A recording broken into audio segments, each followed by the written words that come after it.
খারাপ সময়টা হয়তো অতীত হয়ে যায়, কিন্তু মানুষের খারাপ ব্যবহারটা কখনো অতীত হয়ে যায় না। শুধু নিজে থেকে কথা বলা বন্ধ করে দেখো, দেখবে অনেক আপনজন বড় হয়ে যাবে। আসলে কেউ আপন হয় না।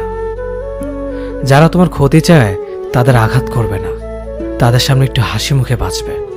দেখবে তুমি আঘাত করলে যা কষ্ট পেত, ওরা তার থেকেও বেশি কষ্ট পাবে। যত মিশবে ততই মানুষ চিনবে, অভিনয় যে কত প্রকার হয় তা বুঝতে পারবে। সবাইকে তোমার সত্যতা জানানোর দরকার নেই, যে যা ভাবে তা নিয়ে সমালোচনা করতে দাও।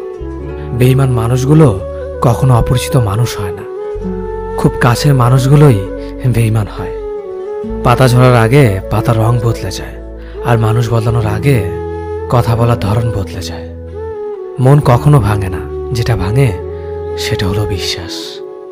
কেউ যদি তোমার সাথে কথা বলা বন্ধ করে দেয়, তাহলে বুঝে নিও তোমার পিছনে তারা তোমার নিন্দা করা শুরু করে দিয়েছে। ভুল মানুষের কাছে প্রত্যাশা রাখি বলে আমরা দুঃখ পাই বেশি। আপনি যতই নরম মনের মানুষ হবেন, ততই আপনি অন্যদের কাছ থেকে ক্ষত বিক্ষত হবেন। মানুষ চেনা শুরু করলে এমনিতেই বন্ধুর সংখ্যা কমে যাবে, এটাই বাস্তব।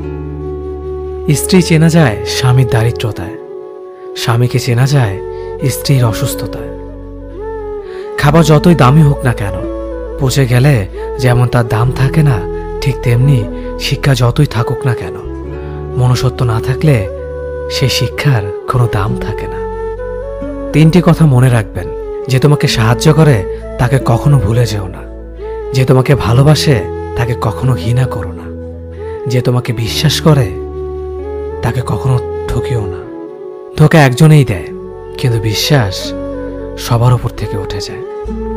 পৃথিবীর কেউ যদি আপন বলে থাকে, তিনি হচ্ছেন মা।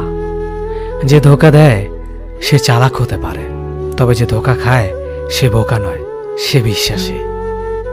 কাউকে যদি ভালোবাসতে হয় তাহলে হৃদয় থেকে ভালোবাসুন। নিজের স্বার্থের জন্য তার কাছে ভালোবাসার অভিনয় করবেন না। আপনার অভিনয় হয়তো একটি মানুষের জীবনটাই পুরো এলোমেলো করে দিতে পারে। মানুষ চিনতে শুধু মন নয়, সঠিক পরিস্থিতি দরকার হয়। তুমি যখন বিপদে পড়বে, দেখবে রক্তের সম্পর্কের মানুষগুলোই সবার আগে দূরে চলে যায়। সমস্যা কখনো এড়িয়ে যেতে নেই, বরং সমস্যা এলে তার মুখোমুখি দাঁড়াতে হয়।